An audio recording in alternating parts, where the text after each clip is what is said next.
അങ്ങനെ സംഭവം കാണണം. നീ എന്താ ചിരിക്കണത്? നിനക്ക് പേ ഇളകിയ 4 പേര് ഇവിടെ ഇരിപ്പുണ്ട്. ആപ് കൈസേ ഹോ? ഞാൻ അങ്ങ് പോവാ. എന്തായത് പോകാൻ വേണ്ടിയാണോ പറഞ്ഞത്? സുഖമാണെന്ന് ചോദിക്കാൻ ഒരു സെലിബ്രിറ്റിയും ഒരു നിർമ്മാതാവ് ഇവിടെ എത്തിയിട്ടുണ്ട്. നമ്മളാരാ? ഞാനൊരു സിനിമാ നടനാ. ഏത് പടത്തിൽ അഭിനയിച്ചു? അഭിനയിക്കും. തുടങ്ങിയിട്ടില്ല. പേരിടാത്ത പല പടങ്ങളും പറഞ്ഞു വെച്ചിട്ടുണ്ട്. ആര് പറഞ്ഞു വെച്ചു? ഞാൻ പറഞ്ഞു വെച്ചു. അപ്പൊ നമുക്ക് ആ സെലിബ്രിറ്റി ഒന്ന് വിളിച്ചാലോ? ദേ എത്തിയിരിക്കുന്നു. പ്രകാശേ, ആരാ വന്നിരിക്കണേന്ന് നോക്കിയേ.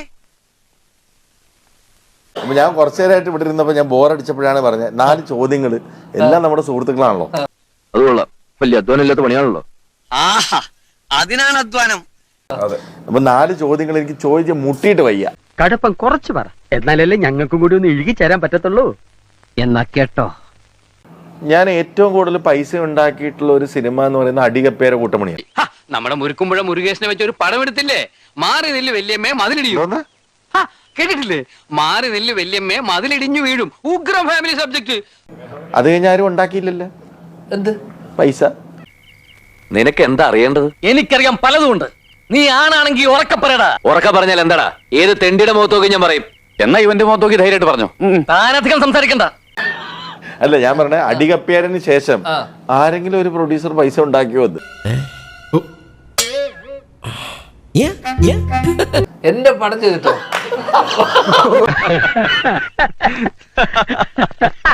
കളിയാക്കിക്കോ. എന്റെ കയ്യിൽ ഒരുപാട് നമ്പർ ഉണ്ട്. അതിലൊന്ന് ക്ലിക്കായാൽ ഞാൻ പിടിച്ചങ്ങ് കേറും. ശരി, എന്തൊക്കെ പറഞ്ഞാലും ടോട്ടൽ എത്ര ഹിറ്റ്? ഞാൻ പറ്റില്ല. ചൈന ഭാഷ പറയുന്നോടാ. ടോട്ടൽ അങ്ങനെ നോക്കുമ്പോ പൈസ ഉണ്ടാക്കിയ എത്ര പടങ്ങള്? പെട്ടെന്ന് ഞാനൊരു കാര്യം ഓർത്തത്. ഇപ്പൊ പോയിട്ടൊരു അത്യാവശ്യം ഉണ്ടായിരുന്നു. എന്തത്യാവശ്യം? ഒരു അഡ്മിഷന്റെ കാര്യം. ഞാനത് മറന്നു. ശ്രീനി ഏട്ടന്റെ മകനായതുകൊണ്ട് മാത്രം ഇയാൾ എന്നെങ്കിലും ഒരു ഇറ്റ് തരും എന്ന പ്രതീക്ഷയിൽ സൂക്ഷിച്ച് സംസാരിച്ചില്ല, എന്റെ വിധം മാറും. ആളാരെന്നൊന്നും ഞാൻ നോക്കൂല. വഴക്ക് വേണ്ട മേസ്ത്രി, ക്ഷമിച്ചുകള. അയാൾ കറാട്ടൊക്കെ പഠിച്ചിട്ടുള്ള ആളാ. എന്ത് കരാട്ടെ? അതാള് വീട്ടിൽ മതി. എന്നാലും ക്ഷമിച്ചുകള. ശ്രീനിവാസന്റെ മകനായതുകൊണ്ടാണോ വിജയേട്ടൻ എന്നെ വിളിച്ച് വിനീത് ശ്രീനിവാസന്റെ ബ്രദർ വേണ്ട സാറേ, കൂൾ ഡൗൺ.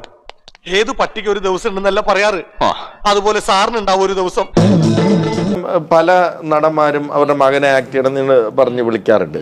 ശ്രീനിയേട്ടൻ ഏതെങ്കിലും ഒരു ഡയറക്ടർ വിളിച്ചിട്ട് ധ്യാനെ അഭിനയിപ്പിക്കണം എന്ന് പറഞ്ഞിട്ടുണ്ടോ? ഞാനൊരു മര്യാദക്കാരനാ, പക്ഷേ ചിലപ്പോ എനിക്ക് രക്തത്തിളപ്പുണ്ടാവും. പിന്നെ മോക്കോ അടച്ച തല്ല്. അല്ല, സാറിന് തല്ലൊന്നല്ല, എന്നാലും രക്തം തിളച്ച തല്ലി പോവും. എന്റെ ഗുരുവായൂരപ്പ, ചതിച്ചുവോ? തൽക്കാലം ഇത്രയും മതി. വരട്ടെ.